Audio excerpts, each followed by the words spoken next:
Today's session, some concepts and so many species, right? Now, whatever species list I have given today, it's not exhaustive. I have only picked up those things which are contemporary, which are in news.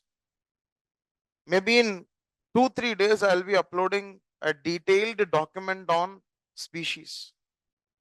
After you read the detailed document on species, you will start behaving like one among them at any cost. Adi pakka, right?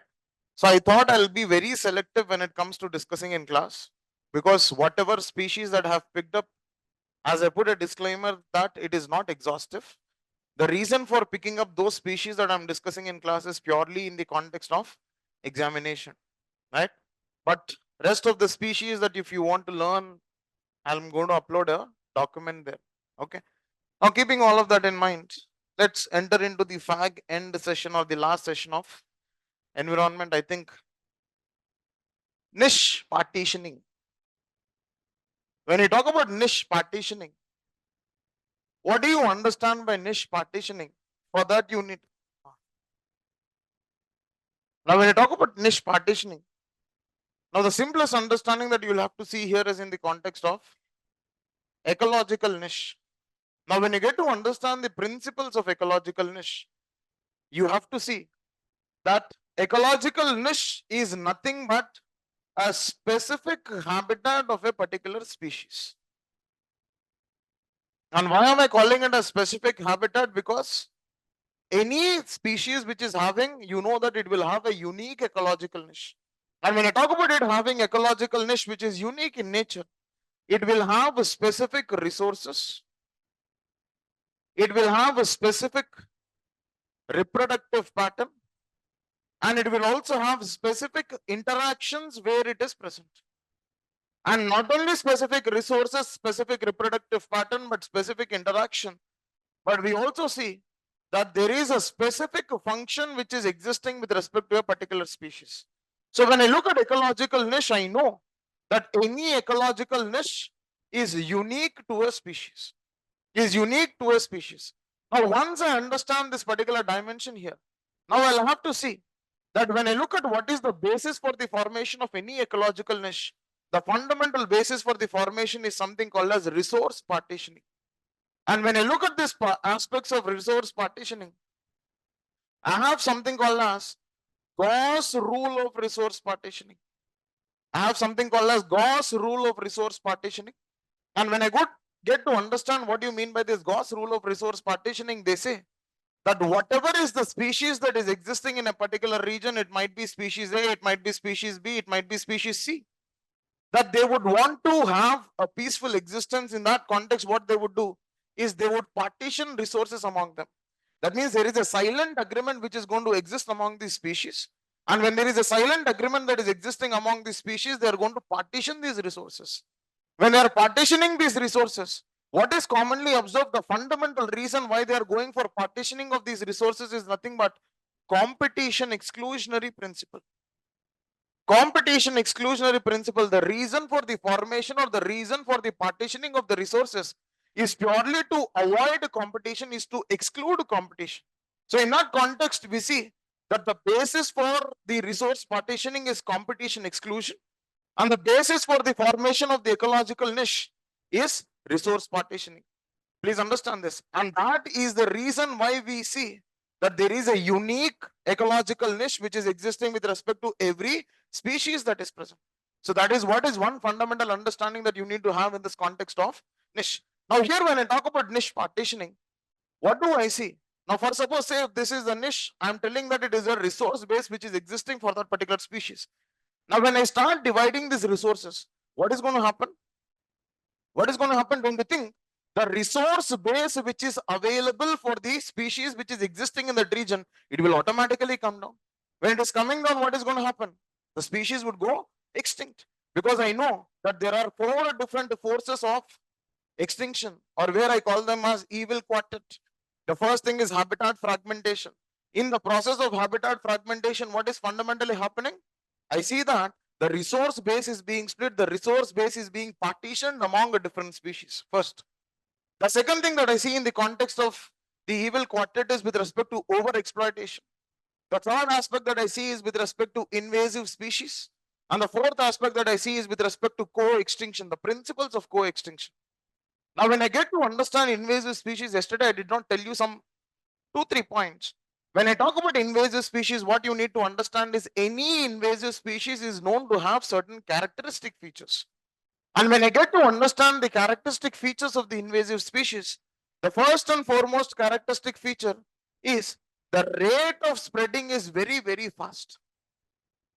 It has a very, very high rates of spreading, the first thing.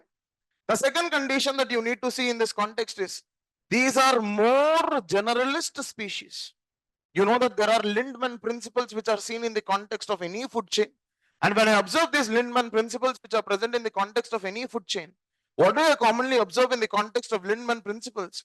The Lindman principle or the one of the Lindman principles says is what, my dear, you will have to see that one particular species which is existing at the top of the food chain or the top of the food pyramid or the ecological pyramid is more general than the species which is existing at the base of the pyramid. And the reason why I see is because this large resource base which is existing for the species which is present in the top predator position or the apex of the ecological pyramid in comparison to the bottom of the pyramid. The same thing is being applied here. That I see the invasive species is more generalist in nature. That means it doesn't have any specific character, any specific feature for it to flourish. The third fundamental characteristic feature of any invasive species is phenotypic plasticity. Is something called as phenotypic plasticity. Now, when I talk about this phenotypic plasticity, what do I understand by phenotypic plasticity? Phenotype is nothing but the physical characteristic features which are expressed. Genotype is the genetic substance which is the software which is present, and the expression of this genetic substances which is existing is phenotypic substance. Now, I see that in the context of invasive species, I see there is a lot of plasticity. Plasticity fundamentally indicates the extent of flexibility that the entity is existing with. Now, don't you think if you're flexible enough, you can adapt to the condition? But if you're rigid, what is going to happen? Coca-Cola ne kavali. That is what, being flexible or rigid? Rigid. Yes, in that movie. Right? Which movie? Venki? Yes. So invasive species is not which is rigid, it is more flexible. And that particular characteristic feature is seen in the context of phenotypic plasticity. Are you understanding? So what does this mean? Niche partitioning means it's an important aspect of species survival in the wild, with subordinate predator adjusting their behavior to avoid overlapping space and time with dominant carnivores. What is happening? This is nothing but what? Resource partitioning.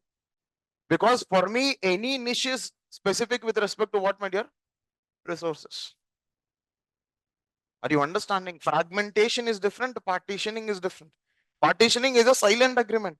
Fragmentation is what? It's a form of exploitation, encroachment, right? Next. Next. Now we have seen greenwashing. 2022 lo question vachindi kadamma. We had one question, greenwashing. Now I will not ask about greenwashing again. Why? Greenwashing is what? Washing with Ariel green color lo untad, sir. Avuna? What is that?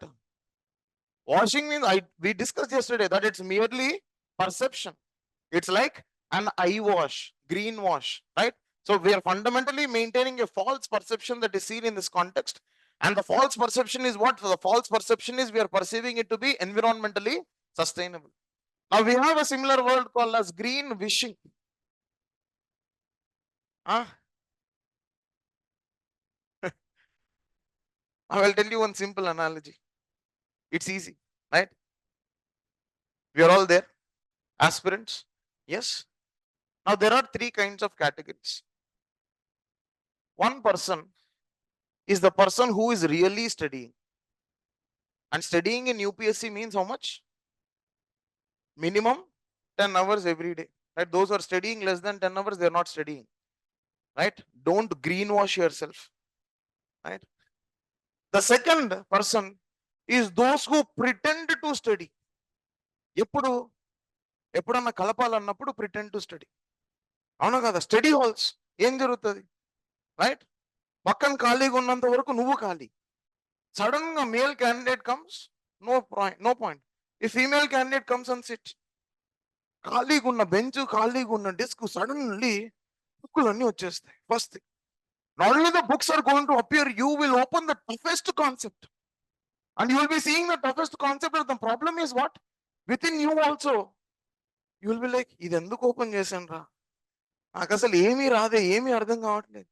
But there you will be writing something and summa you will be keeping integral dx by dt and you are studying history. Pretension. And the third category is those who wished to study. Right? Every day morning they will have a schedule. And they will say, sir, I am having a schedule. I will say 5 o'clock, wake up. 5:15, wash my pachi moham. 5:30, I will see this. Going on. Yes. Wish. Now this person is the person who is looking at adaptation and mitigation. This, what are they doing? Green washing. What are these people doing? Green wishing. అర్థమైందా? Easy. That means company wants to do something. कुछ नहीं कर पा रहे. మనలాగే. Right? Every day. రేపు mama 10 hours. Right? Then suddenly something will happen. You are able to study only 2 hours. Then you will say next day, yes, 70 minutes I'm going to study. Right? But नहीं हो पा रहा है. ठीक है? Are you understanding? Green wishing, green washing. Blue washing. Surf excel. Yes, what is this blue washing? Is a deceptive marketing tactic that makes consumers believe a company is promoting sustainability in food systems and water conservation. The simplest concept that I will tell you for blue washing is what? You would have heard about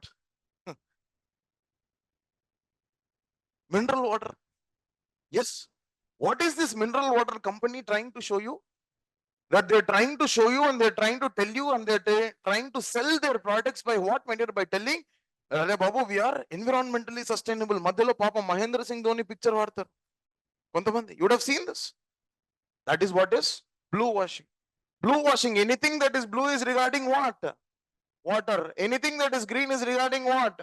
Environmental friendly or environmental sustainability. Simple understanding. Right? Simple understanding. Okay. Now tell me something very similar in economy happening. In economy, in the recent past, we have been seeing something in news which is very similar to this. Let me be a little more very, very specific in e-commerce. E-commerce कुछ ऐसे चल रहा है. Beautiful dark patterns. Dark patterns. Dark pattern is a concept in e-commerce. What is happening in dark pattern? What are they doing? I'll tell you a simple example, you will understand what is dark pattern. अब मान लो, you open an Amazon app open कर लो. उसमें आप लोग ऊपर देखा होगा, the sale is going to end in 2 hours. In 2 more hours. And you will open that sale, what is ending? As if you're going to miss whole of your life there, you will open. And you will see, 2 hours, 2 hours, 2 hours. What is happening there?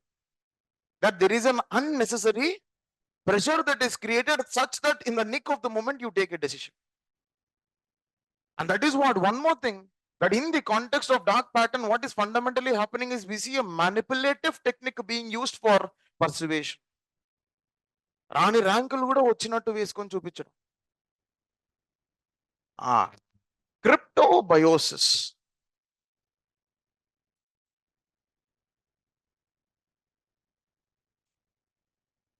What is this cryptobiosis? It's a kind of adaptive feature. One thing. Now I know that there are different forms of adaptations which can exist. Now one fundamental question might arise in this context is when I talk about adaptation.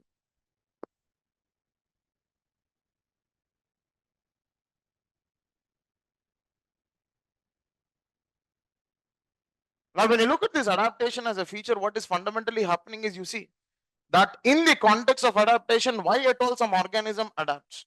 And when I get to understand the basic thing about adaptation, adaptation simply means changing.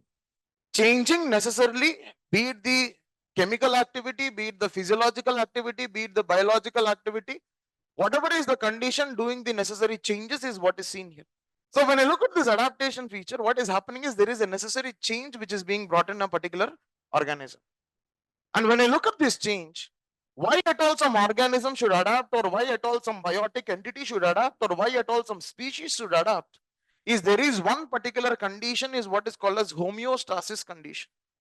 And when I look at this homeostasis condition, the homeostasis condition is different according to the nature of that particular species. And when I look at the nature of the particular species, I see the nature of the particular species can depend upon the range of certain characteristic features it can adapt or it can withstand.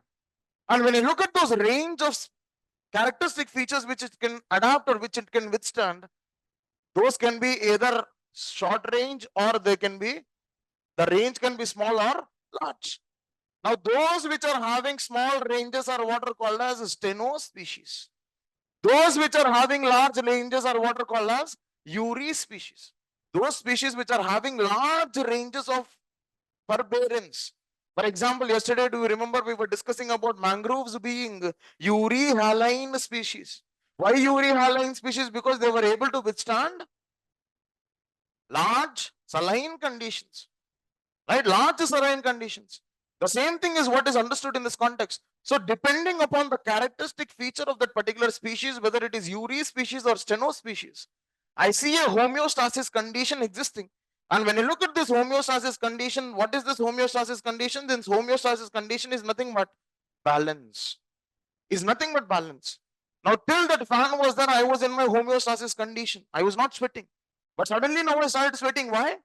My homeostasis condition is disturbed. Why is this homeostasis condition is being disturbed?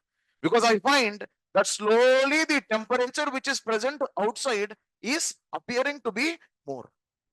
That means what is happening? The outside temperature is creating a more of environmental stress on me.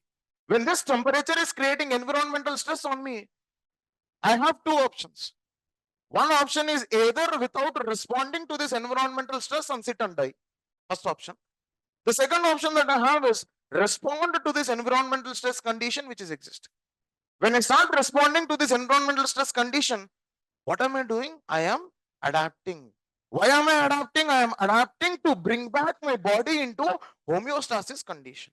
And that homeostasis condition is nothing but balancing condition. It is nothing but equilibrium condition.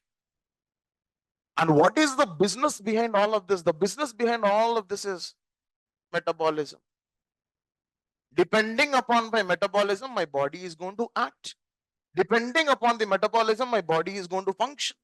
Depending upon the metabolism, my body is going to react and respond to the changing conditions outside. And when I observe this particular dimension, what do I see? When I look at this adaptive features, I see that I can adapt in different ways. I can adapt in either moving out, that means migration, for example, lesser floricon. Do you remember on the first day we had seen one particular species called as lesser floricon? After 6 years, it had come to India from Siberia. That's what we had seen. The fundamental aspect is what? Migration. The second thing that I can see is the phenomena of hibernation. And when I talk about this phenomena of hibernation, what do you understand in the context of hibernation, my dear? We see you're fundamentally pausing everything. You're fundamentally pausing your metabolic activity. Why are you pausing your metabolic activity? Because I need all of my energy to conserve heat within the body. And when is this hibernation happening? Hibernation is a condition which occurs in winter.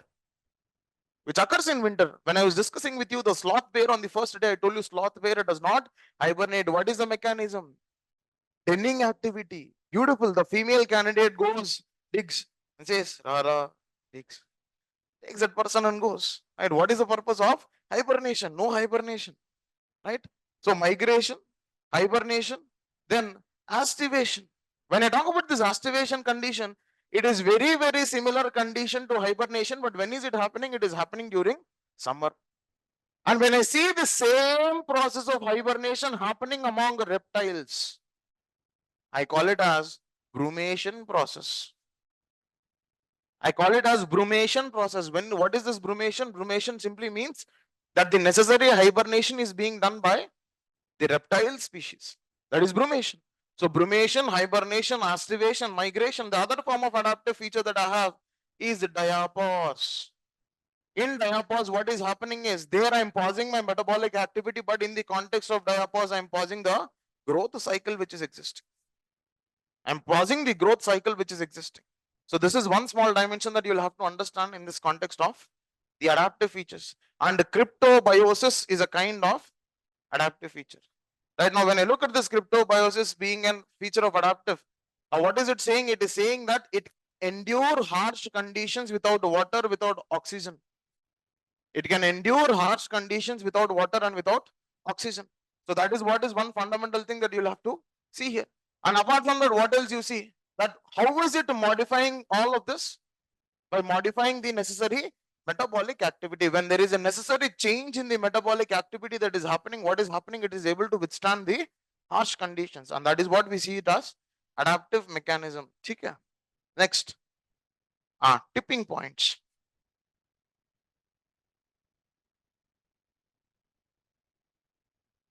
Do you remember on the first day when I was teaching you climate finance?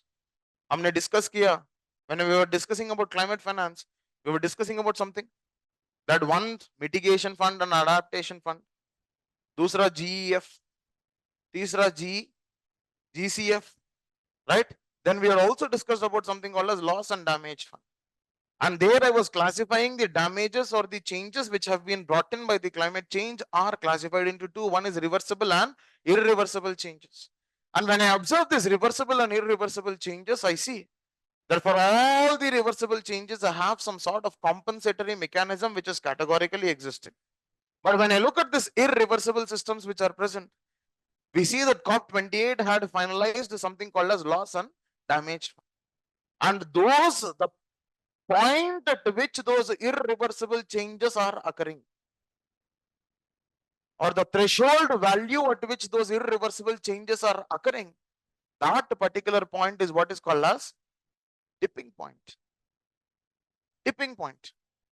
Are you understanding this? Right? So maybe it might be temperature, it might be moisture, it might be any other environmental phenomena which is existing and which is crossing its threshold level. When it is crossing its threshold level, automatically what is going to happen? The phenomena is going to be moving or moving beyond this threshold level. When it is moving beyond this threshold level, whatever is the impact that is categorically seen, it is going to be irreversible in nature. Right? Do you remember Arctic amplification? हमने discuss कर रहा था. उसमें when we were discussing about blue ocean event, and when we were talking about this blue ocean event, and when we were discussing about this Arctic amplification, what were we fundamentally seeing, my dear? We were seeing that there was a positive feedback cycle which was existing. The temperature was rising and the glaciers was melting. And when this glacial melting was going on, one inevitable dimension is what, my dear? Sea level rise. Now tell me one thing. When I look at the sea level rise, you see that, understand, right? Now, when you talk about the sea level rise, I see the major cause for the sea level rise, as most of you think, is what? Glacial melting. But it is not glacial melting. Sea level rise is purely because of thermal expansion. All those who are answering are my ex-students. Because I know that baki ka people to will not answer. Itna to pata hai, right? So thermal expansion, it is more than 50% is a factor for sea level rise.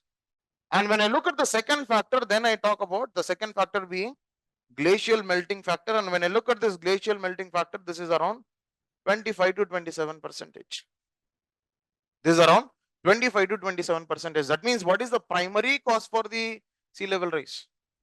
Thermal expansion. The primary cause for the sea level rise is thermal expansion. Okay. Next.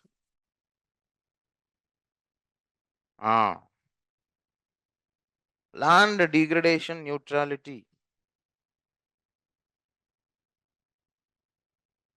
अब इसमें degradation और desertification का difference बताओ यार. My students don't answer. अरे इसको देखो यार, थोड़ा कॉन्सेप्चुअल क्लैरिटी है इसमें. When I talk about this desertification and when I talk about degradation, in the aspect of degradation, I see there is loss of productivity. There is loss of productivity, and I also see both the quantitative as well as the qualitative dimensions are lost with respect to a particular region or with respect to a particular soil. And when I look at the soil erosion, I see soil erosion as a phenomena having both quantitative as well as qualitative concepts. And when I look at this quantitative dimension in the context of soil or qualitative dimension, I know that different agents of erosion are fundamentally existing in the context of soil. What are the different agents? Wind, water, and glaciers. I know that there are different stages of water erosion which is existing. One is what is called as splash erosion, sheet erosion, rill erosion, gully erosion, then ravines or badland topography. That is what is one fundamental understanding that you see in the context of water erosion.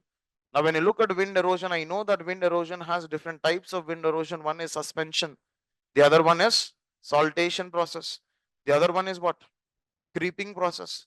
I see that there are three different kinds of wind erosions which are existing. One is creeping, one is saltation, the other one is suspension process. And what is this fundamental variation, or what is this categorical difference that I see in the context or in the type of the wind erosion is purely depending upon the size of the particle. And those particles which are large, they will have creeping process. Those particles which are medium sized will have saltation process. Those which are small particles will have suspension process. So these are what are the different types of wind erosion which are categorically existing in this context. So whenever I see this quantitative and qualitative dimension existing, I call it as degradation. And when I talk about desertification, the simplest understanding about desertification is when the degradation is happening at arid or semi-arid regions. When the degradation goes on in arid and semi-arid regions, I call it as desertification process.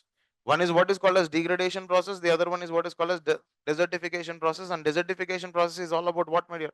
Desertification process is all about, it is all about degradation at arid and semi-arid region. That means mostly it is desertification process, or mostly it is dry process which is happening. Now here when you talk about this land degradation neutrality, what do you understand? You remember we were discussing about something called as carbon neutrality. In the context of carbon neutrality, we were discussing, or we were seeing what? When we talk about the carbon neutrality, the amount of emissions and the amount of the carbon capture or the carbon sink both are equal. That was one condition that we had seen.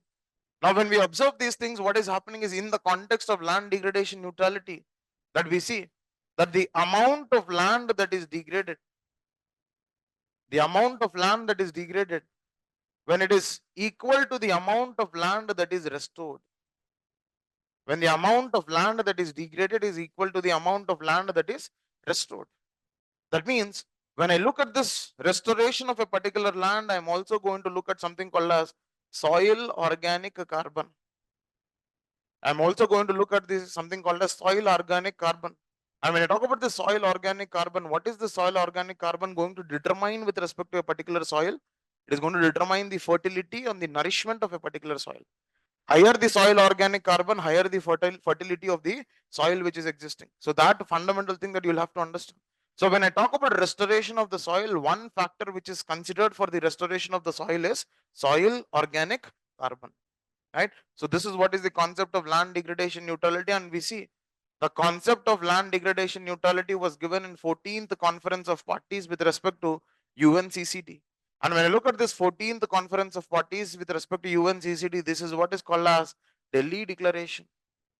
This is what is called as Delhi Declaration, which was arrived at 14th Conference of Parties with UNCCD, United Nations Convention to combat desertification process. And in that context, I talk about something called as land degradation neutrality. Next. Now, one small extension of this, you would have heard about something called as Green Wall Project. आप लोग सुना होगा, right?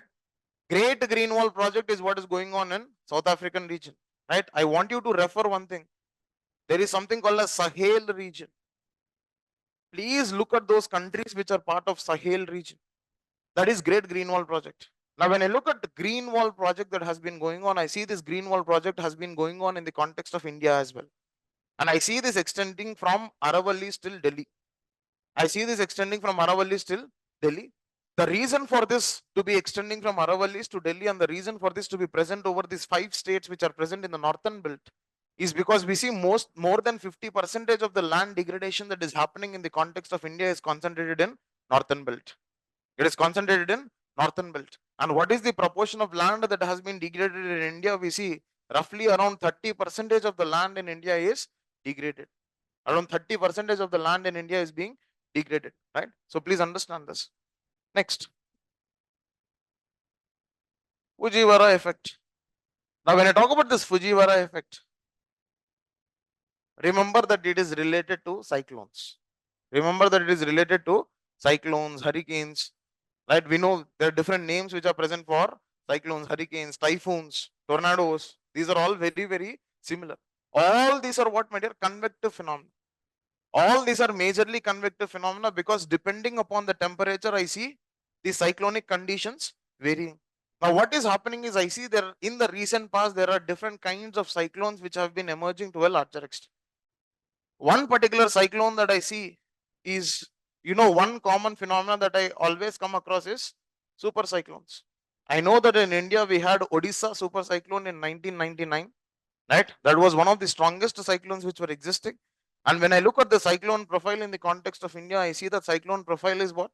That when I look at the frequency of cyclone with respect to Bay of Bengal versus Arabian Sea, I see that the ratio is around 4:2 now.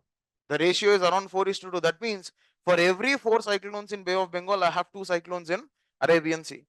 Before that, what we were seeing is prior to this, we were seeing the ratio was 4:1. That means for every 4 cyclones which are existing in Bay of Bengal, we were having 1 cyclone in Arabian Sea.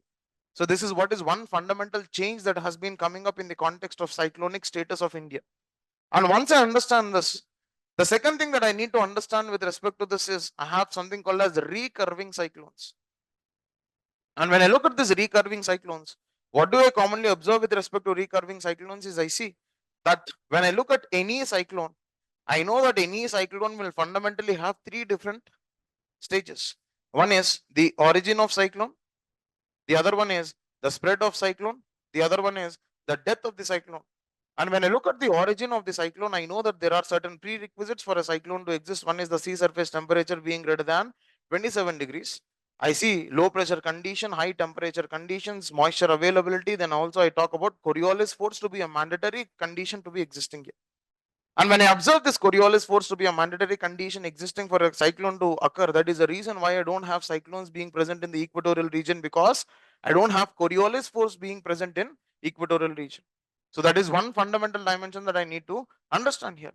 Now, once I understand that there is an origin of cyclone, I know that the origin with respect to your tropical cyclone as well as the temperate cyclone will be different. Because when I look at the tropical cyclone, these are convective cyclones, and when I look at the temperate cyclones, these are originated because of a concept called as frontogenesis. Frontogenesis is simply means what? It is due to the front phenomena or front phenomena.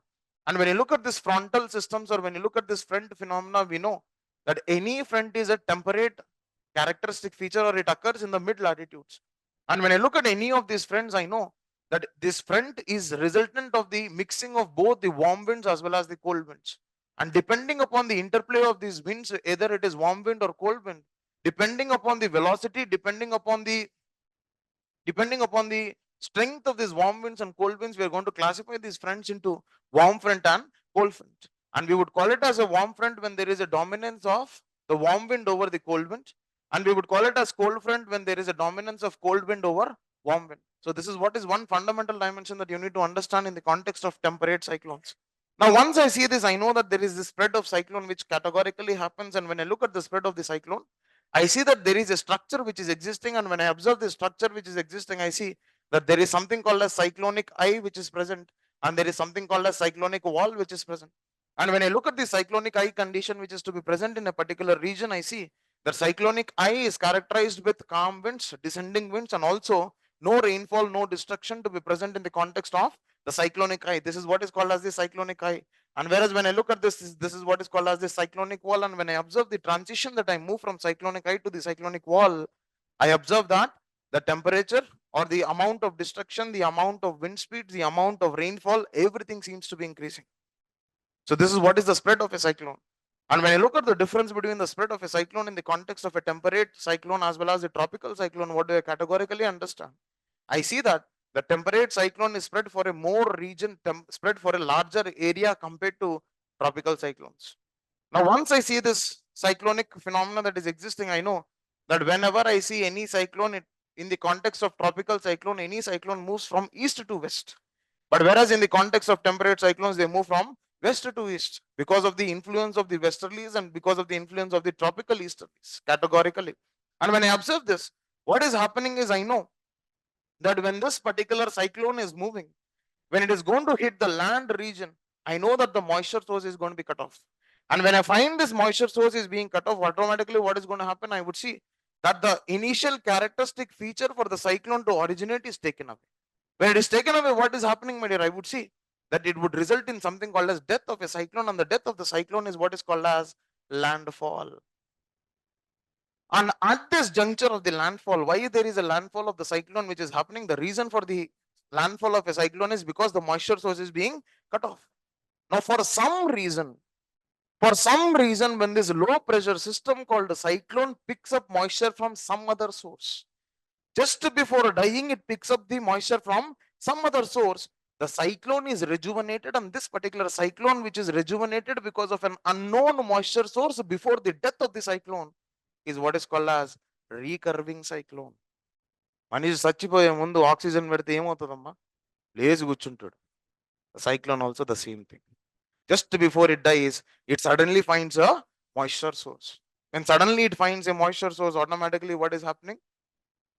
Recurving cyclone. Right? And the last one more type that we often see is bomb cyclone. Recurving. What is bomb cyclone? Cyclone which is like a, don't say cyclone which is originated due to bomb. No. Cyclone which is like a bomb. What does a bomb do? Boom. Destruction. Extensive destruction happens because of a bomb. The same thing happens with bomb cyclone. When does a cyclone turn into highly destructive? When I see that the rotating speed of the cyclone is very, very high. When the rotating speed of the cyclone is very, very high, why is the rotating speed of the cyclone is very, very high? Don't say Coriolis force. It is purely because of the pressure condition which is existing. When I see there is an extremely low pressure condition which is existing at the point of the origin, when I find that there is an extremely low pressure condition which is existing at the point of the origin, I see it is going to turn into a bomb cyclone. It is going to turn into a bomb cyclone, right? So that is what is one small understanding. If you want me to still make it more, this thing I see, there is a pressure drop of 24 mm per Hg per day. Right? Whenever I see there is a pressure drop of 24 mm per Hg per day, it turns into a bomb cyclone. That means I know that it's a condition of low pressure condition. Now, one additional phenomena of this bomb cyclone now we see is this Fujivara effect. What is happening? I see two high speed rotating cyclones are mixed.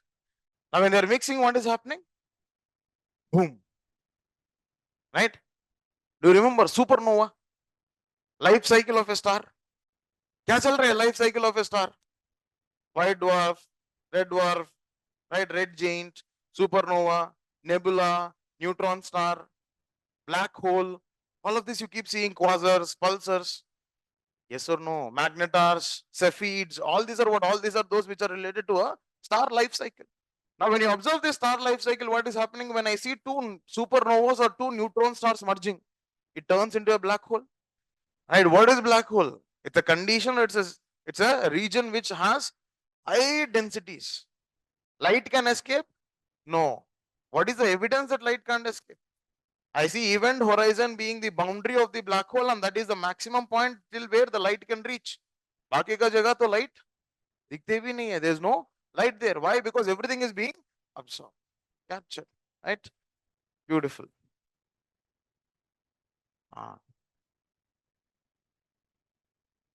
Holobionts.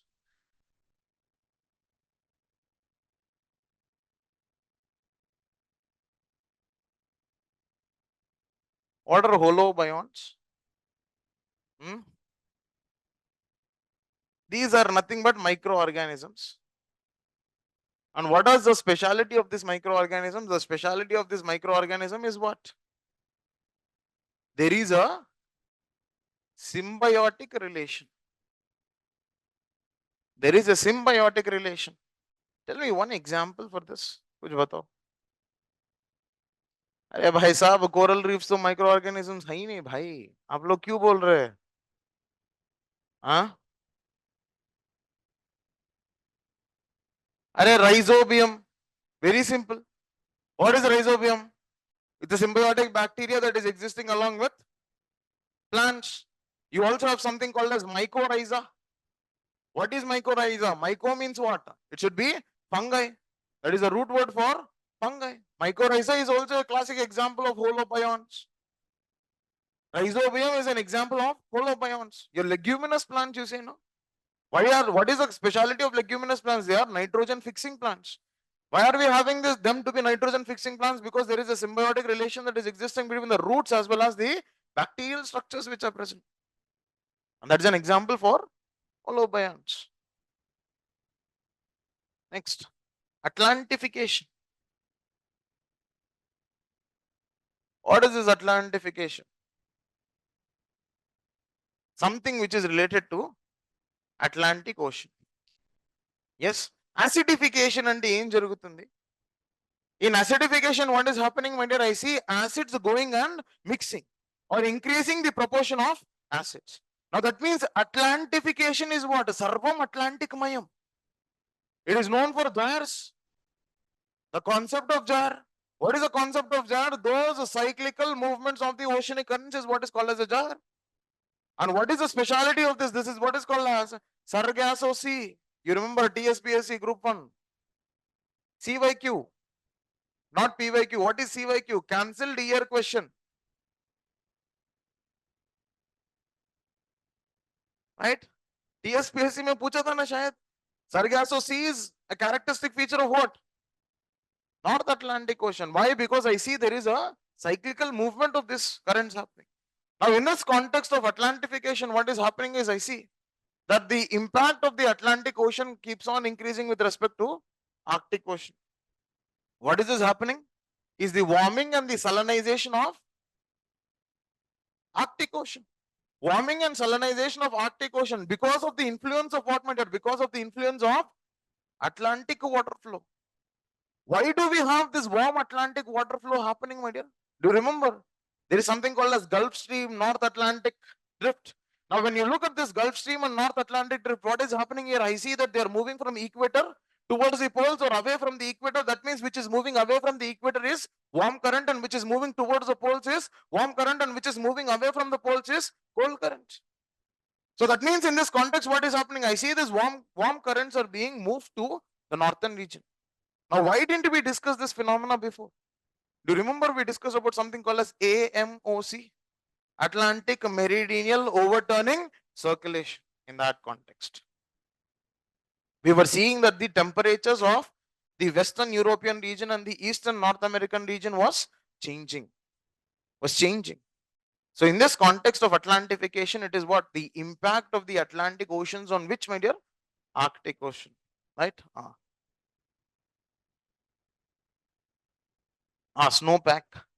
What is snowpack?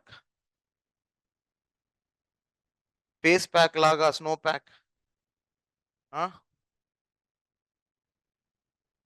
What is happening? Snowpack is what? It's a pack of snow. Where is this pack of snow? Falling on the ground. Falling on the ground. Is it melting? Why is it not melting? Because the ground surface is sub-zero temperature. Do you remember we were discussing about something called as permafrost? Yes, permafrost was what, my dear? Frozen soil. Frozen soil condition. Yes. What is the geographical principle for permafrost?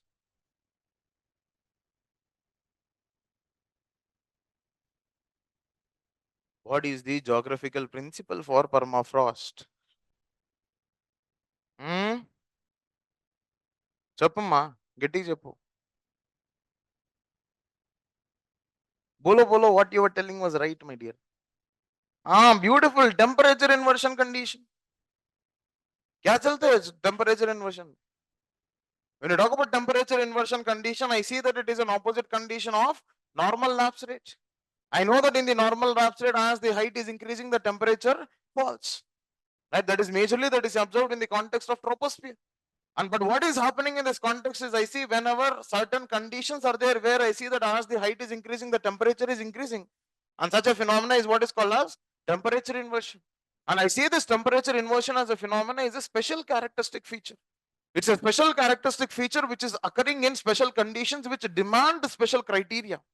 And what is the special criteria that is demanded for temperature inversion conditions? One I see is long cold nights, windless, rainless, and cloudless. This is what is the condition. And most of the times I see that these are prevalent during winter nights. And when those winter nights are existing, which are long, which are cold, which are windless, which are calm, which are rainless, and automatically what is happening is there is a condition of temperature inversion. And when I look at this manifestation of temperature inversion as a condition, I see that there are different forms of manifestations of temperature inversion on ground as well as in atmosphere. When I look at this manifestation on ground, I call it as either dew or frost. When I look at in the atmosphere, I call it as either mist or fog. That is the reason why do we have formation of fog during winters. It is purely because of the condition of temperature inversion.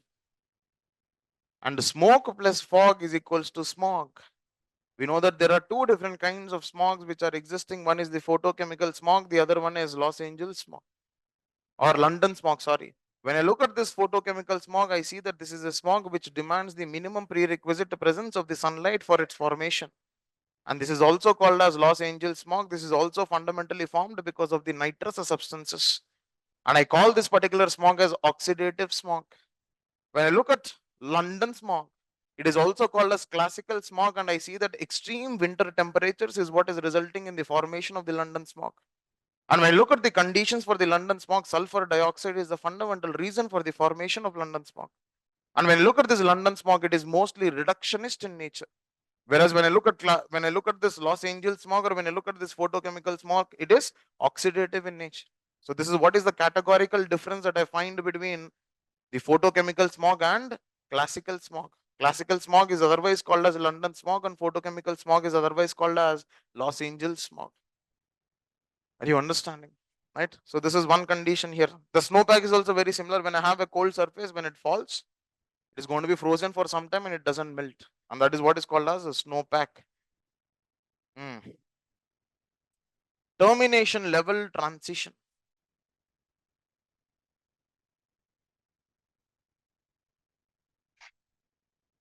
Now, when I talk about this termination level transition, just understand that when I look at the history of the earth and when I look at the geological era of the earth, what is the aspect that I observe here? When I look at this, the geological time scale of the earth, I know that there are different eras, different epochs, different periods, right? All these are fundamentally present. And when I observe this, I see that one definite dimension or one definite reason for the formation of these different characteristic features or for the existence of geological time scale is what? It is purely the change in the temperature. And when I observe whole of the history of the earth, when I observe the whole of the geological time scale of the earth, I see, if I have to generalize something, I see that there are only two conditions which were existing majorly. Either it was a glacial condition, or either it was a interglacial condition, or either again a glacial condition, or either again a interglacial condition, or again a glacial condition. That means what is happening is we see that there is a transitionary phenomena which is existing, there is an intermediate phenomena which is existing between two glacial periods. And when I talk about these two glacial periods, these two glacial periods are what, my dear, they're known for very, very low temperatures. You have seen these ice ages. Ice ages are during which periods, my dear? Ice ages are during this glacial periods. And the intersperse or the transitionary region between these glacial periods is what is called as interglacial periods, and these are otherwise called as pluvial periods. That means they are called as pluvial periods for the reason that there is flow of water, there is riverine system, there is some sort of rainfall which is happening. Whereas when I look at these glacial periods, I am having some liquid substances which are present. Absolutely no liquid substances. It is all frozen. It is all frozen. Now, when I look at this interglacial periods, I see number of such interglacial periods will be there. Right? For example, Grun, Mindal, Rus. All of these are what different forms of interglacial periods which are fundamentally present. So what is happening is, if I have to give you one simple example of the civilization that I see in the context of interglacial periods, is Mesolithic period. You would have heard about Mesolithic period. Now when you look at your Mesolithic period, the name itself, Meso means what? Middle, transitioning. And what is the characteristic feature of Mesolithic periods? I see that it is known for wild crop collection. It is known for settlements on the banks of the water body. I know that the rudimentary forms of the domestication starts during this period. All of these are favorable only because interglacial period. Now, what is this phenomena called as termination level transition? That means when this it is going to reach towards the end, I see there is a change which is happening. Right? I see there is a change which is happening. Why is this change happening? Because the previous stage is ending. Something which begins has to end, and something which enters has to exit. Fundamental principles of life and fundamental principles of the nature. Right? Because whole of the principles of nature is what matter, balancing the imbalance condition that is fundamentally existing. Whole of your geography is based on this one line. Balancing the imbalance condition. Why is wind emerging? Because balancing the imbalance condition in pressure. Are you understanding? Right? Why is oceanic current? Balancing the imbalance condition with respect to salinity, temperature, and density. Why are we having this geomorphological movement? Balancing the imbalance condition in the context of density variation. Why is this density varying? Because of the variation in the composition. When I look at the interiors of the earth, I see there is different variation that is existing. And what is the classic testimonial for the variation in composition? The classic testimonial for the variation in composition with respect to the interiors of the earth is the discontinuities which are present. The discontinuities, your Mohorovic, Rapati, Gutenberg, Conrad, all of these are what, my dear? These are discontinuities which are testimonials to show that the composition that is existing among the various layers of the earth is not the same. So whole of the principle of geography is what? Balancing the imbalance condition. That means in this transitionary period, whatever change is happening, that is what is called as termination level transition. Now don't we think, without the change in glacial and interglacial, without the change in glacial and interglacial, we can still experience this. We can still experience this. Why? Because there is a exorbitant raise in temperature. What is the amount of temperature raise according to IPCC 6 cycle that I was telling? 1.09 degrees, roughly around 1.1 degree. How much were we aiming at? We were aiming at restricting the temperature raise to 1.5 degrees. Are you understanding this dimension? Right? Next, plastic culture. Are you learning something? Yes. Feeling sleepy? Too much subject? You want some muchatlu? Huh? See, only probably how many slides? This is the place where you can learn a lot of things. What will you learn here? The only thing that you can learn is how did this come? నాకెందుకు లేదు దానికి ఎందుకు ఉంది? The only thing you can learn. Anything else you can learn? No. So that is the reason why I am teaching you all the concepts possible of environment and some aspects of geography. అక్కడ scope లేకపోయినా scope తీసుకొని చెప్తున్నాను. అవునా కాదా? మరి scratch ఉంటుంది మరి. Right? So I just have 4 more slides for me to take all the opportunity to teach you how much ever I can. Right? So if it is interesting, learn. If it is not interesting, also learn. Right? If you feel like going out, please don't go out, sit. If you feel like sitting, please continue to sit. Right? ఏం చేసినా చేయకపోయినా ఒక civil services aspirant కానీ, ఒక group 1 aspirant కానీ, ఒక group 2 aspirant కానీ, మన బతుకులన్నీ ఒకటే. It should be very, very similar to a clock. Yes. Yesterday at 6:20, the clocks were, or the hands of the clock was doing the same job. Don't you think so? Yes. Tomorrow at 6:20, it is very definite the clock will also do the same job again. Will it change? The levels of consistency has to be borrowed from the principles and the functioning of a clock. అది పాపం 24 గంటలు consistent గా ఉండాల్సిందే. అవునా? 24 hours it has to be consistent. Every day, every week, every fortnight, every month, every year it has to be consistent. Is it tired? No. Right? Does your hours hand after 1 hour say? Does your minutes hand say, no, నాకు కదలాలని లేదు, నేను అలసిపోయాను? No. When it is able to do it for 24 hours, why can't we do it for 10 hours? 10 hours for 6 days a week, sufficient? Saripod. Right? On the 7th day, study for half day, enjoy for half day. Yes or no? Do this business for 1 long year, and you are there, you will definitely enjoy in Lavasana.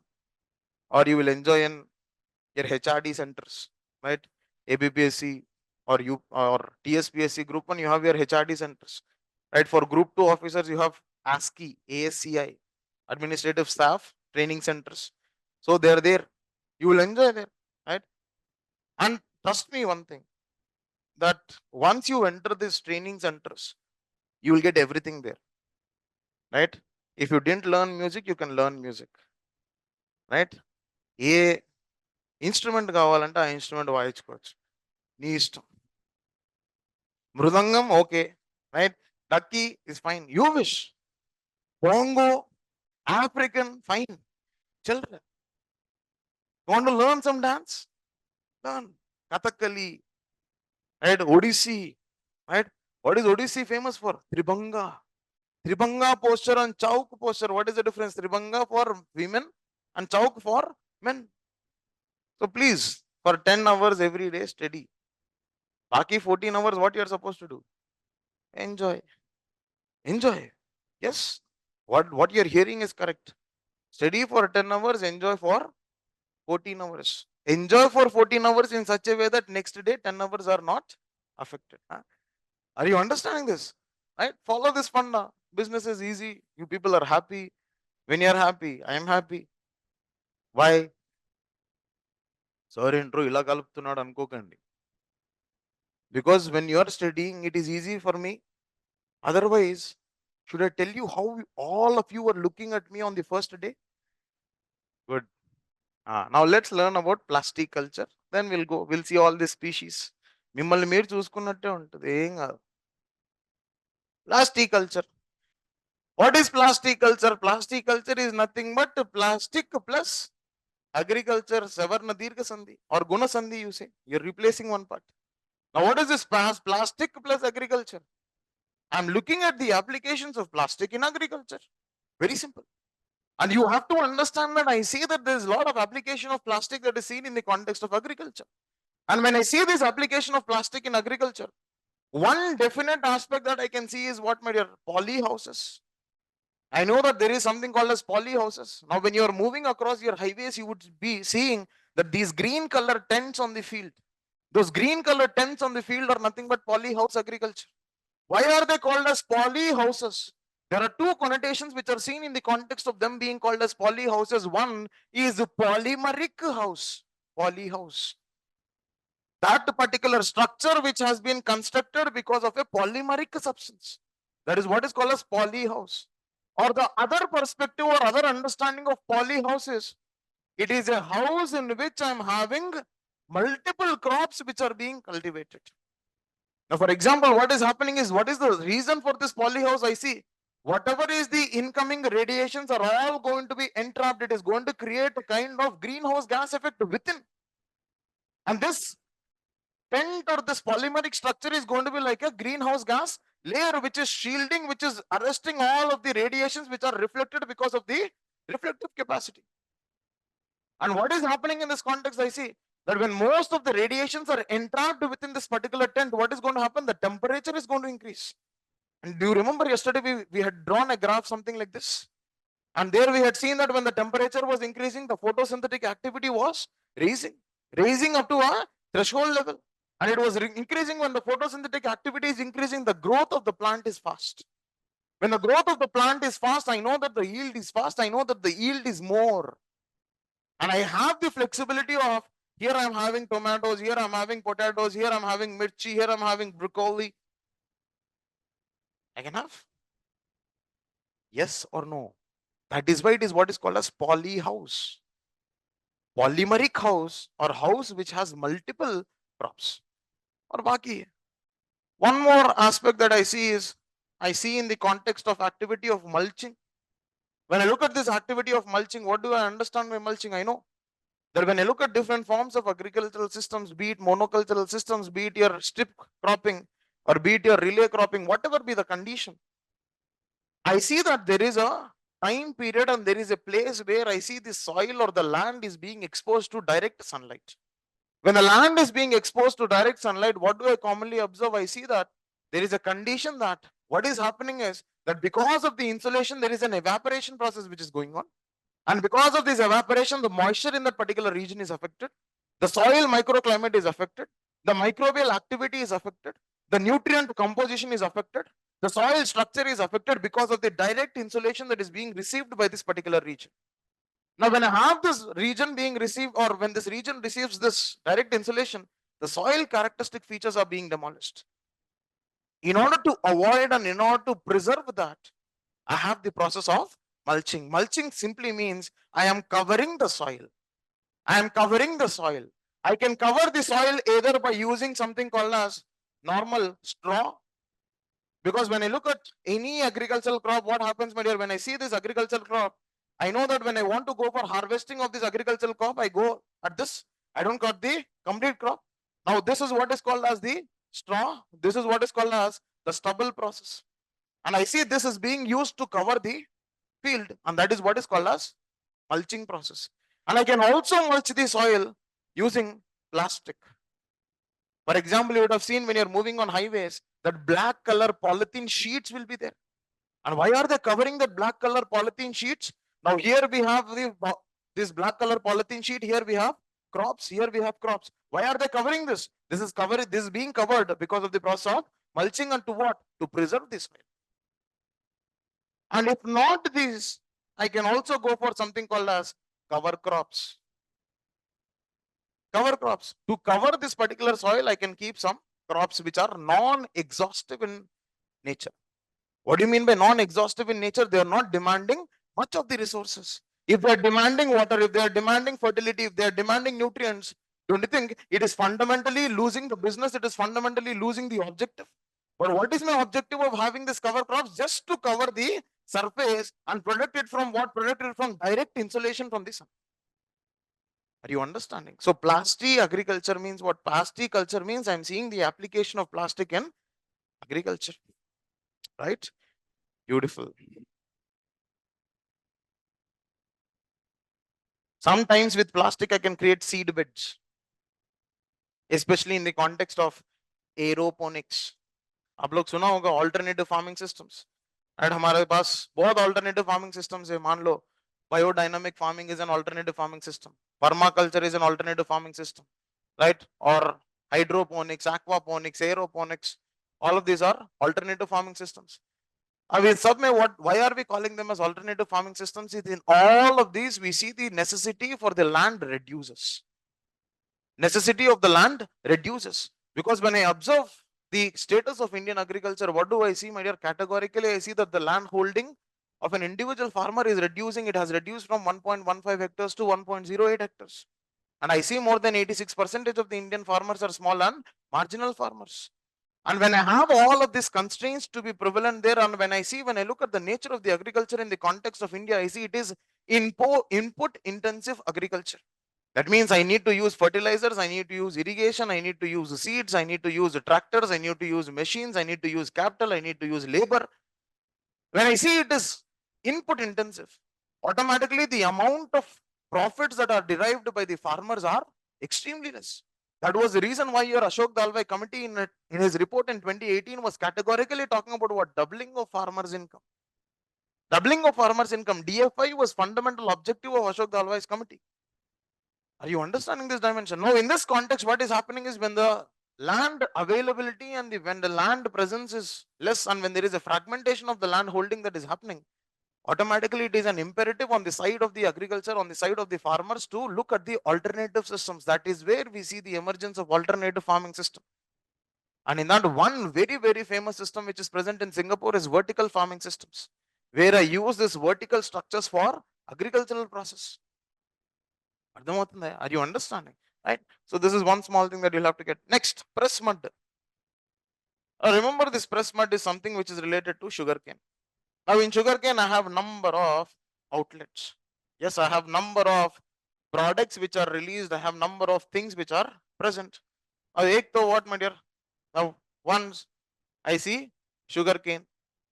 Now, when I see the sugarcane, when it is being subjected to pressure, right, you see, you extract all of your sugarcane juice.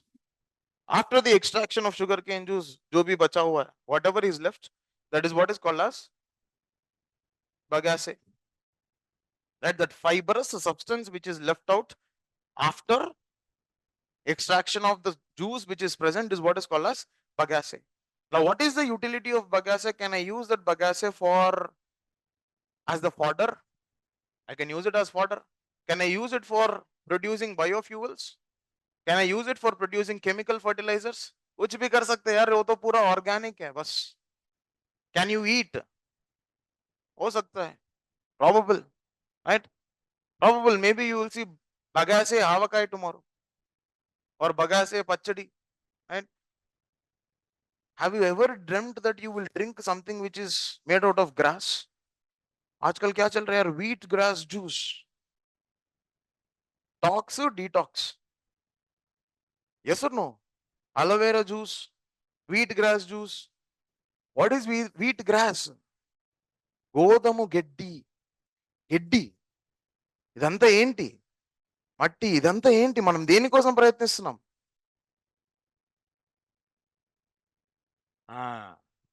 Beautiful. Bagasse. Whatever is left when I keep on heating this liquid, when I subject this to temperature, I have something called as molasses. I have something called as molasses, something which is left out, because I know that there is a process called crystallization process which goes on. Now, when I want to make sugar, there is a process called as crystallization process, right? So that is what is molasses. In that process of heating, that dark color liquid which is left out is molasses. Or baki, whatever is left is what, my dear? Press mud. Now, what is this press mud? Now, did you all drink sugarcane juice? Ab log last month pura you would have lived on that. Yes, that fellow will do something. What? He'll put that sugarcane along with it. He'll put sometime in his hand also inside. Right? So, kabhi kabhi hota hai. So, hai? Now, when he extracts and what he does, he puts a filter. He puts that gauze and he pours. Now, when he puts that gauze and pours, he gets some residue there. Avuna? Avuna kada? That is press mud. On a microscopic level. When I scale this to big industry, that is what is press mud. Ecocide. Ecocide is what, my dear? Suicide of ecosystem. Genocide of ecosystem. What is ecocide? Suicide of ecosystem. Side, sidal means what? To kill. Are you understanding? Ecocide, it is what? Long-term damage. Are we understanding? Right? This technique that I teach in prelims classes is what is called as etymology. Etymology. That means what? I am going to define, I'm going to derive the meaning of the word from the word itself. Now I proved that number of instances. Trust me, this particular technique will work. Right? So this is what is called as etymology. That is where I learn. That is where I teach. Next, unabated fossil fuels. What do you mean by unabated? What are abated fossil fuels? Abated fossil fuels are those fossil fuels which fundamentally reduce. Abatement. To stop something, to reduce something, to restrict something is abatement. Now, unabated means what? Unstoppable. Unabated. That means what? What is this fundamentally? Fossil fuels. What fossil fuels keeps on doing? Fossil fuel keeps on increasing the carbon. If they are abated fossil fuels, that means you are reducing the proportion of carbon dioxide. But when I say unabated fossil fuels, are they reducing or are they keep on increasing? Keep on increasing. That means without reducing. And this particular concept of unabated fossil fuels was seen in COP 28. Because in COP 28, what was one fundamental dimension, my dear? They were talking about tripling of renewable energy and doubling of the rate of energy efficiency. Doubling of the rate of energy efficiency and tripling of renewable energy was what was the concept of? What was the concept of COP 28? Now, in that we had something called as global stock take mechanism. हमने discuss किया ये सब, right? So this is all with respect to unabated fossil fuels. IPN. Those are all with respect to concepts. अब इसमें species, we'll have a quick look.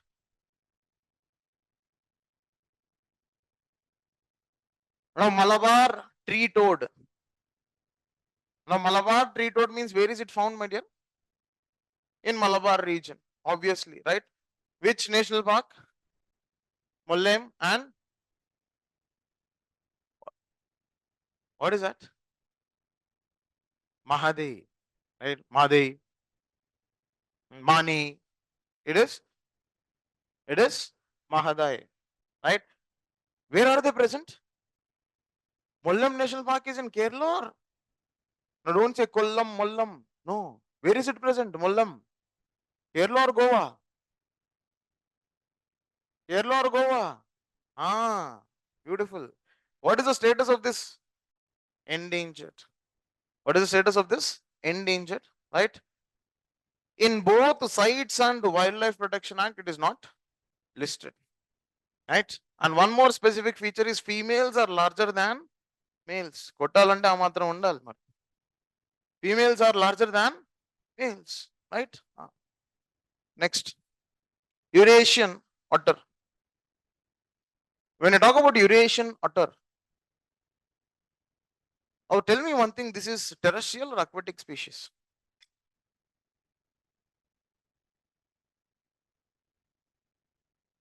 Both are.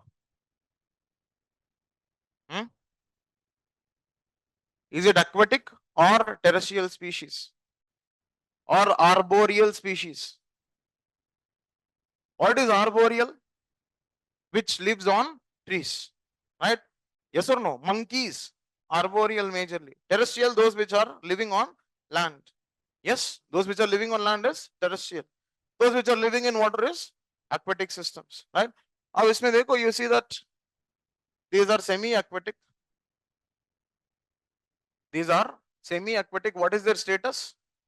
Near threatened. What is their status? Near threatened. Then apart from that, we also see their major habitat is where, my dear? Western Ghats and Himalayan region. That means majorly hilly structures. And these are what, my dear? Mostly nocturnal. Are they only nocturnal? No, they are mostly nocturnal, but can be what? Diurnal, diurnal. Diurnal. Right, diurnal. It is nocturnal as well as diurnal. It is regarded as flagship species and it is an indicator. What is an indicator species? Indicator species is that species which indicates the health of the ecosystem, which maintains the health of the ecosystem. It is keystone species, which is crucial for the maintaining of health of the ecosystem is keystone, which is indicating the health of the ecosystem is indicator species. And when I look at flagship species, what is a flagship species? It is nothing but an identity card of a particular ecosystem. It is representing the characteristic features of a particular ecosystem and that particular species, which is an testimonial for that particular ecosystem, which is an identity card for that ecosystem, is what is called as flagship species. For example, red panda is a flagship species. For example, tiger is a flagship species. Eurasian otter is a flagship species, right? Next, smew duck, right? This appeared in Ular Lake after 117 years or 120 years. Right అన్నేలా 100 సంవత్సరాల పైనే ఏదో అయింది దీనికి సంబంధించి. దాని తర్వాత ఇప్పుడు వచ్చింది రైట్ మనం క్లాస్లో చెప్పుకోవడానికి కదా. So when look at the IUCN status, it is what? Least concern. Sites may not listed, wildlife not listed. Majorly it is with respect to Ular Lake. Where is this Ular? It is freshwater. Yes or no? Freshwater lake. Which river drains or which river supports this? Jhelum River. Jhelum River supports this. Is it Ramsar site? Spotted pond turtle. Turtle which is found in the pond which is spotted. Right? It has a lot of nicknames: black pond turtle, black spotted turtle, Hamilton's terrapin. Right? Now, majorly it is found in what media? North and Northeast Indian. And they are what? They are freshwater turtles and found in what? Lentic systems. Lentic systems are those systems which are static. Lotic systems are those systems which are flowing. Flow, low, flow, low, lotic, flowing. Right? So this is one small thing that you have to understand. And when you look at the status of this, it is endangered. When you look at the status of this, it is endangered. And it is in Schedule 1 species. And it is what, my dear? Majorly carnivores. And look at this. These are crepuscular. What do you mean by crepuscular? Because these words trouble us in the exam. What are they? Species that are most active in at twilight. Twilight is what? Is in the morning, is in the night, is in the evening. What is the protection status? It is Appendix 1. It is Schedule 1. Largest carnivores generally where, my dear? In the highlands of Himalayas. And it is least arboreal bear. That means least arboreal bear means bears are generally what? Both arboreal as well as terrestrial. Chettu మీద ఉండొచ్చు, నేల మీద కూడా ఉండొచ్చు. And just because when bear is chasing you, you can't climb a tree, it climbs faster than you. Please remember these few basics, right? Right, beginners mistakes ఉండకూడదు. Remember, right? Next, do they hibernate? Bears hibernate. Which bear doesn't hibernate? Sloth bear. So cute it is. Pygmy hog. See, most of the hog species are those which are related to your pigs. That species, right? Hedgehog, pygmy hog. You have a word called as hogging in English. Hogging ante entamma? Exactly. Uncontrollable eating is hogging. Some people say binge eating, right? Then from binge eating, it went to binge drinking. Uncontrollable. But the irony in binge drinking is it's a misnomer. Whenever you drink, it is uncontrollable. Then what is uncontrollable drinking? Yes or no? Mari. Ivanni conceptual understandings, please. Right? Pygmy hog. Look at this hog. So cute. Right? So what is the status? Critically endangered. Where is it found in India? In Assam. Some species are present only in few regions in India. मान लो उसमें से एक ये है और दूसरा we have hangul, Kashmiri stag, and we also have something called as fishing cat. Fishing cat, the state animal of West Bengal, right? So usko dekho, it is the smallest, rarest and indicator species of the wild pigs in the world.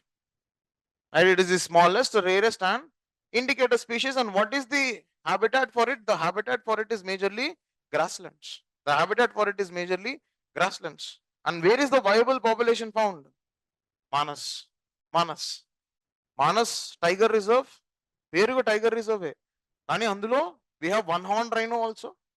Yes, we have pygmy hogs also. Right? Next. Dhol. This became very, very famous in 2018.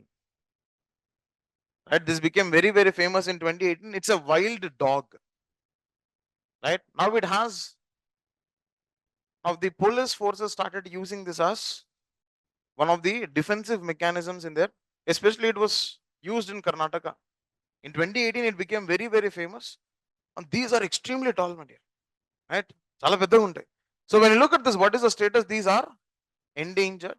And what is the appendix sites? Appendix 2, schedule 2, right? It's a dog species. Now this is also called as whistling dog. Very, very irritating sound it is. Whistling and me whistling are. So where is it found? Western and Eastern Ghats and Central Indian and Northeastern. Right? Just remember it is what? What is the status of Dole? Endangered. Namdafa flying squirrel. I want you to watch a video on this flying squirrel. You look at the way it flies. Asal, if you get a chance, at least, if you get a chance, watch it flying in 3D. A 3D glasses, but can watch it. I'm telling you, you will be scared. It will appear as if it is flying on your face. Oksar chudandi, see the YouTube video, it will be there. Named of a flying squirrel flying, you type. అలానే ఉంటాయి కదమ్మా thumb nails కూడా, right? Flying squirrel fly కాకుండా crawl చేస్తుంది, మరి దారుణం కాకపోతే, right? Now what is the status? It is critically. Is it endemic species? How? What is it indicating? Namdafa. Namdafa is a place where? Arunachal Pradesh, right? It's a place in Arunachal Pradesh, right? It's in the border regions. It's in the international borders between what? India and Myanmar region, right? It is endemic species. Next, Siberian tiger. Basically, they got 2 of the Siberian tigers to Padmaja Naidu Himalayan Zoological Park. What is the speciality of this? Huh? That is one superlative that you'll have to remember. In that context, we got Siberian tigers, and what is the status? Endangered. Normal tiger? Endangered. Snow leopard? Vulnerable. Leopard? Vulnerable. Lion? Endangered or what? Endangered. Right. These are also called as Amur tigers. Why Amur tigers? See, you would have seen most of the rivers in Russia are named after Amur. Rivers, mountains are named in Russia after Amur. So these are majorly present where? Siberia is which region, my dear? Russian region. So that is why they are called as Amur tigers. Right? Cold climates definitely anduke Siberian. Okay. Female tigers give birth once every 2 years at any point during the year. Is that important? Right? If you feel it, it is. Next. Sea lion. Kada? Sea lion. It is a marine mammal. It is also semi-aquatic. Semi-aquatic. It is found in what, my dear? Pacific Ocean, Atlantic Ocean, as well as Indian Ocean. Right? Adult male exhibits a dense mane of hair around their neck. Right? We talk about something called a sexual dimorphism in the context of apes and in the context of human beings. In the similar parameter, when we want to look at certain characteristic feature which differentiates the sex of the animals, this is what is one feature which differentiates the male sea lion, right? So that is one small thing that you'll have to understand. Okay. Next, Indian flying fox bat. Which side it is looking? Okay, right? Flying fox. Least concern. Right? Least concern appendix. It is appendix 2, schedule 2. It is also called the Great Indian Fruit Bat. Why am I discussing this? Nipah virus, right? Fruit bat. Next, native to Indian subcontinent. Indian subcontinent and the Indian region alone, or the surrounding as well? Surrounding, right? How do they move? How do bats move? Echolocation. Beautiful, but this bat doesn't use echolocation. It has both vision as well as the hearing capacity. That means its senses are working. Generally, bats, they use what principle? Echolocation principle. That is why I highlighted that particular point, because flow lo మనం ఏం పెట్టేస్తామయ్యా, flow lo వెళ్ళిపోతాం, right? So Indian flying fox bat fundamentally moves in what dimension? It has vision as well as hearing capacity. Schedule 1 species. I see there are two kinds of gibbons. One is western, the other one is eastern. I see western hoolock gibbon is endangered and the eastern hoolock gibbon is vulnerable. I see a variation. Gibbons are the smallest and fastest of all apes. They are the smallest and fastest of all apes. And one more thing that you'll have to understand in the context is this is the only existing ape in India. This is the only ape species which is present in India, which is found in India. Then apart from that, they live in tropical and subtropical forest in the southeastern part of Asia. That means not only they are not endemic species. Are they endemic species? They are not endemic. Last two species, then we'll go to mapping. We'll finish it fast, don't worry. Right? Asian wild buffalo. Where will generally be buffaloes? Grasslands. Asian wild buffalo. It is what? Endangered. Appendix 3. CMS was having how many appendix? Convention on Migratory Species 2. It was also called as Bonn Convention. Next, Wildlife Protection Act Schedule 1. They are the second heaviest. They are the second heaviest. Males are generally larger than the females. Right? Males are generally larger than the females. The horns of males are thicker and shorter than those of females. Right? Sometimes UPSC becomes very troublesome like this. For example, you see in 2020 there was one question which was asked on female elephants. Female elephants is the leader of the herd. Adi elephants lone kaadu. Human beings also it is valid. Yes or no? Indian, wherever it is there, Kaziranga it is there. Then Manas, Pura Chapuri, different regions it is there. You please refer to that. Okay. It is both diurnal as well as nocturnal species. It is both diurnal as well as nocturnal. The last one, the royal one, Asiatic lion. Is it endemic? Yes. It is endemic species. They are slightly smaller than African lions. Kada African lion అంటే ఏం గుర్తుపెట్టుకోవాలి? మృగరాజు. You've seen the movie? That hit movie. మృగరాజు. చూసారా? Right. What are the two things that you can remember from that movie? Definitely not the story. ఎందుకంటే స్టోరీనే లేదు దాంట్లో. What is it that you can remember in that?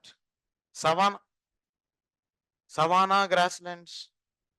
What are the characteristic features of savanna grasslands? Tall, wiry grass. It is nutritious or non-nutritious? It is non-nutritious because it is wiry. And what is the characteristic feature of this savanna grasslands? Fire climax. Fire climax is a categorical feature. This was asked in 2014 as well as 2021. Right? That was a characteristic feature of savannas. The fire is a constant factor which keeps being present in savannas. That is the reason why your grasslands do not transform themselves into tree lands or trees. The fundamental reason is whenever it is transforming into tree, there is a fire which is going to be present. And what is a characteristic feature of savannas? We see tall, wiry grass being present. And the second characteristic feature is sporadic trees. Sporadic trees. That means here and there we have some trees being present. Okay. So Asiatic lion. Now remember, Asiatic lion, once upon a time, it was present even in West Bengal and Madhya Pradesh. It was even present in West Bengal and Madhya Pradesh once upon a time, but now where is it present? Now only in Gujarat, that is Gir National Park. Right? Next. Yes. Mapping.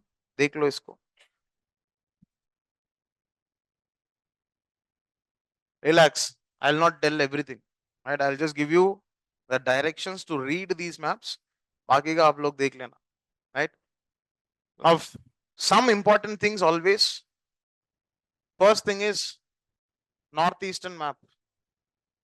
Northeastern map, especially with respect to some specific species which are present.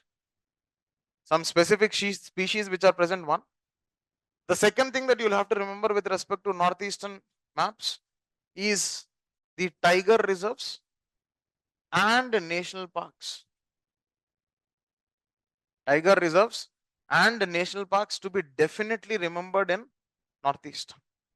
And one more area where you will definitely have to remember is Andaman and Nicobar National Parks. Andaman and Nicobar National Parks are also very, very important. Right? Mapping of Andaman and Nicobar by itself is very important. Understand? Now, in that context, when you see this mapping of Andaman and Nicobar being extremely important, now you know that there are different kinds of channels which are present. You see Cocos channel, Sombero channel, 10-degree channel, right? Duncan Passage. All of these are fundamentally present in the context of Andaman and Nicobar.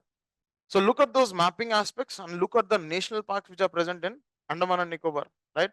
These are definite. The other thing that you will have to remember anyways is हमेशा एक question Ramsar के ऊपर 2018 we had Kodaikanal, right? Artificial lake. Then in 2020 we had, I think some matching was there. 21 we had some matching. 22 we had some matching. 23 did we have any matching on these wetlands? We had no. Kabartar Lake. All those are what? Ular Lake. That is what, my dear? Ramsar only. They were asking about, I think if it was set A question. First question in that particular set A or set C? Some A only, no? Set A, na? First question is that only, I think. First question in set A is that only of 2023.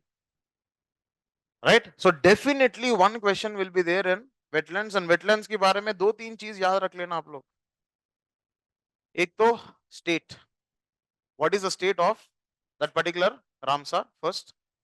The second thing that you will have to remember apart from state is you will have to remember if there is some special species which is present there. Right? If there is any special species which is present, remember one, my dear, special species does not mean I remember 10. It is present only in that particular wetland, nowhere else. That is a special species. So, एक तो place or state, दूसरा क्या क्या याद करना पड़ेगा? The species. Third one is see which river is draining it. ఏదన్నా important river ఉందా? Some river is draining it. You please refer to that. Okay, make or remember at least these 3 points when it comes to wetlands. What should be your first motto? The first motto has to be remember the wetland and the state. Sufficient. No, I finished this, sir. Then move to the river which it is draining. I finished this, sir. Then move to the species which is present. So this is the order of priority that you remember. Okay. Then remember tiger reserves at any cost. Tiger reserves. Kitna tha yaar? 55. We have finalized yesterday. Right? We don't know. Some say 53, some say 54, some say 55. अब इसमें काफी transitioning होते हैं. Right? Nobody can declare. Nobody can declare that there are 55, 54, 53, 56. Some source might say tomorrow morning 58 as well. Now UPSC will never question you on this basis. The maximum that UPSC does in this context is looking into the state and the corresponding tiger reserve. The state and the corresponding tiger reserve. Which state has the maximum tiger reserves? Madhya Pradesh or Karnataka? Madhya Pradesh. Beautiful. Right? So this is with respect to the Northeast. Then national parks. Every day look at one state. Right? But TSPSC you still have 28 days. అవునా కదా? ఇంకా లేదా తక్కువ ఉన్నాయా? 28 కదమ్మా? Exactly 28. I'm not bad at maths. Right? So 28 days, one day, one state. Should you focus like that? For TSPSC, focus on South India. Sufficient. First తెలంగాణలో చూడండి. Right? ఆంధ్రాలో చూడకండి. ఎందుకు అడగరు? ఫిక్స్. ఎందుకు? నీళ్లు, నిధులు, నియామకాలు. సో అడగరు. Right? Look at some other 2-3 other states. Focus. Be little specific. But for UPSC, you don't have an option. At UPSC, you don't have an option. But generally, UPSC has a lot of inclination towards Northeast. ఒకవేళ north east miss అయిందంటే కేరళ కానీ కర్ణాటక కానీ.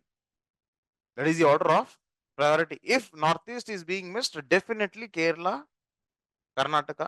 Why, my dear? Western Ghats. Why Northeast? Why Northeast? High rainfall region, high biodiversity. That is the logic, not because they have regional inclinations. Because I see one branch of Indian monsoon hitting Western Ghats, the other branch entering the Indian region is from Northeast. And in both of the regions, I have something called as orographic rainfall and orographic precipitation, which is existing. And I see the wettest places being present in Northeast. So please understand that is the criteria for them to ask these two regions. Kerala, Karnataka, and Northeast hotspots for biodiversity. That is the reason why UPSC goes for questioning this. ठीक है? तो उसको एक बार देख लेना यार आप लोग. I'm not focusing much. These are tiger reserves का list. Again, the same thing with respect to tiger reserve. First, focus on state specific. Which all? पहला तो if you are writing APPSC, focus on AP. If you are writing TSPSC, focus on TS. Yes. If you are writing UPSC,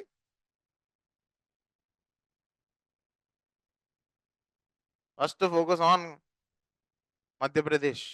Northeast. అక్కడికి పంపించాలి మిమ్మల్ని.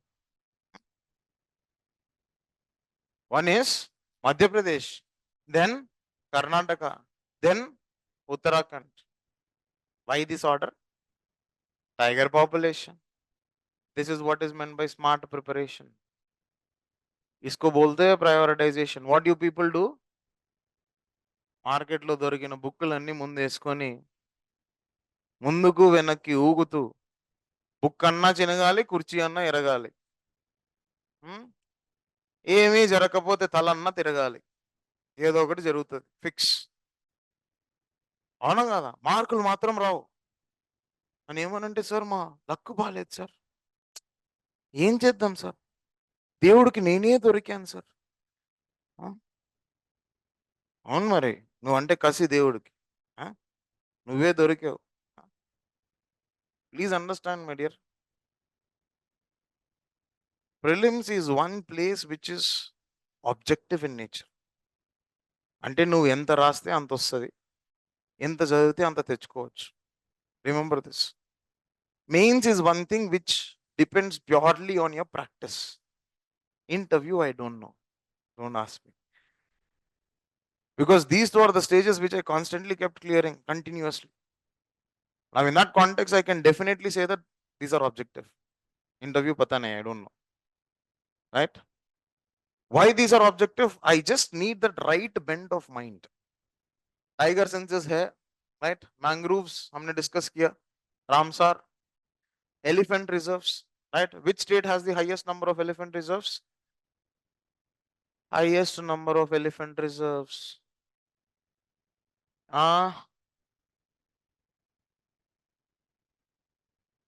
What, my dear?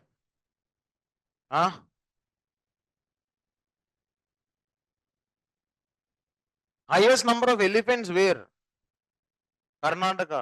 Please remember, Karnataka does not have the highest number of elephant reserves. Please. Which state has the highest density of elephants?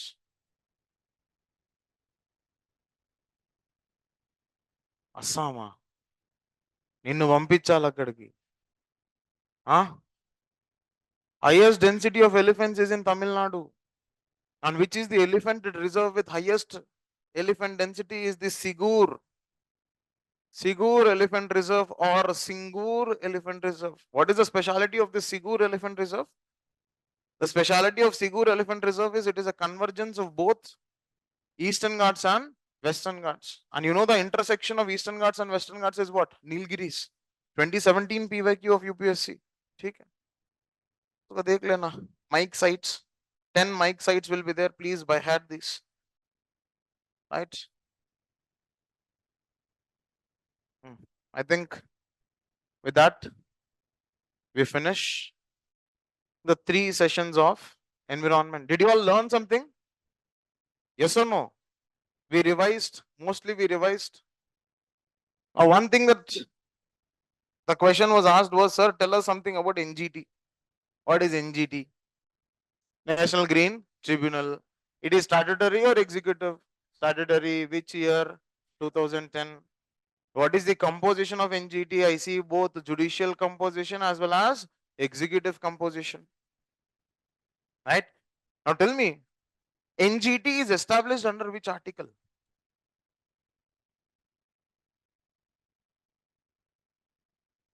Uh, 323B. Q 42nd constitutional amendment will include tribunals. And when I look at tribunals, I know there are two acts. One is Article 323A and the other one is 323B. This is administrative, this is general tribunals.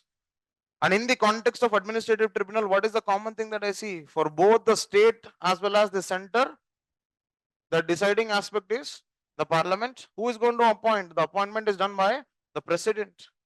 But whereas when I look at this general tribunals according to Article 323B, I see that it is for state as well as center. For state, it is established by state legislature. For center, it is established by parliament. Who is going to be the chairperson here? Who is going to be elected? Elected by appointed by governor or president? Appointed by governor. Here they are appointed by president. 323A, 323B. Now in the context of 323B, we see the establishment of NGT happening. Right? NGT happening. Now, when I look at the general composition of NGT is around 10 members. 10 members. Now, when I observe this, I see that what is the purpose of NGT is I observe the purpose of NGT is to ensure environmental justice. Is to ensure environmental justice. That is where we see the principles that were laid down by Supreme Court in MC Mehta's case. Because one peculiar aspect that we see in the MC Mehta's case, where did it happen? In what context did we have MC Mehta's case? We had in the context of Bhopal gas tragedy, where MC Mehta, they laid down saying that they expanded the understanding of Article 21, saying that Article 21 also has a right to clean environment. That was the context there. So on that basis, what do you see? It looks into environmental justice. And in the context of environmental justice, it looks into the aspects of environmental legislations. And when you look at this environmental legislations, remember that it does not have all the environmental legislations under its ambit. There are certain exceptions which are present. One particular exception that we see is Wildlife Protection Act. One particular exception that we see is Wildlife Protection Act. The other exception is Indian Forest Act 1927. The other exception that we see is Forest Rights Act 2006. Rest other environmental legislations are definitely under the ambit of NGT. Your FCA, your water pollution, right? Your Public Liabilities Act, all of these definitely are present under the ambit of NGT. One dimension. दूसरा question क्या पूछा यार आपने? Cloud seeding. Why cloud seeding is in use? Dubai. एक. दूसरा चीज for what purpose? What tested? What did they test? For what purpose? They have tested cloud seeding as a mechanism to reduce the level of or the concentration of pollutants in the atmosphere. Right? Because what happens is when I see this cloud seeding phenomena, what is going to happen in the context of cloud seeding? I am supplying condensation nuclei, I am increasing the probability of condensation, I am increasing the probability of cloud formation, I am increasing the probability of precipitation to be present. At dew point, I know that from condensation, it transforms itself into precipitation.